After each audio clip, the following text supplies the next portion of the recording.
Not every interaction produces attachment. You have met many people.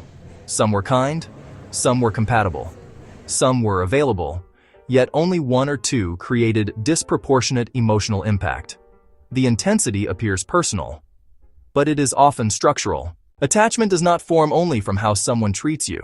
It forms from how their behavior interacts with your expectations. Two people can receive the same attention and experience entirely different emotional responses, because attachment depends on recognition, not just experience. Recognition is subtle, it is not always conscious. A communication style may feel familiar, a distance may feel interpretable, an inconsistency may feel understandable. The mind does not label this familiarity, it labels it connection. Compatibility creates comfort. Familiarity creates focus. Focus is frequently mistaken for emotional depth.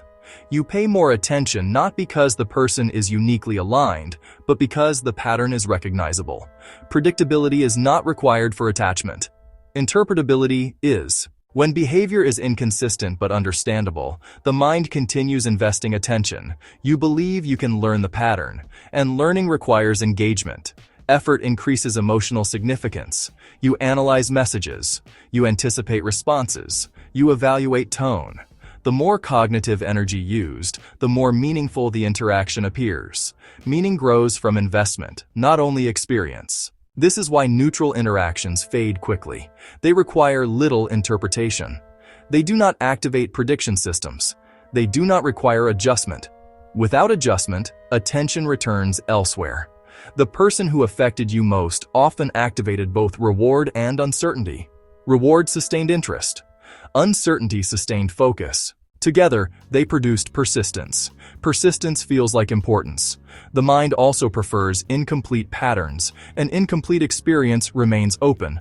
Open loops hold attention. Closed loops release it. If an interaction had clear beginning, middle, and end, it would occupy less space in memory.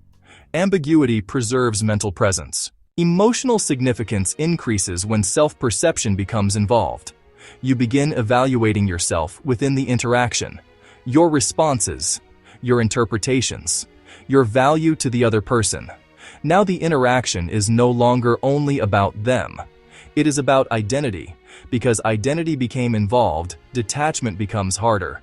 You are not only releasing a person, you are releasing a question. And unanswered questions sustain attention. Over time, the mind assigns uniqueness to explain persistence. They were different. It meant more. This explanation reduces cognitive dissonance. But intensity does not always indicate uniqueness.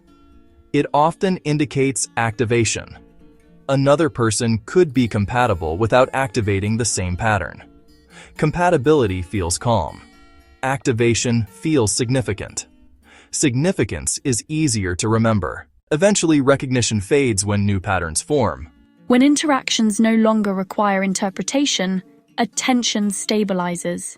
The original experience becomes one among many, not the reference point. The attachment was not random. It was specific to a pattern that matched expectations. Once expectations change, the same pattern no longer produces the same response. And what once felt singular becomes understandable.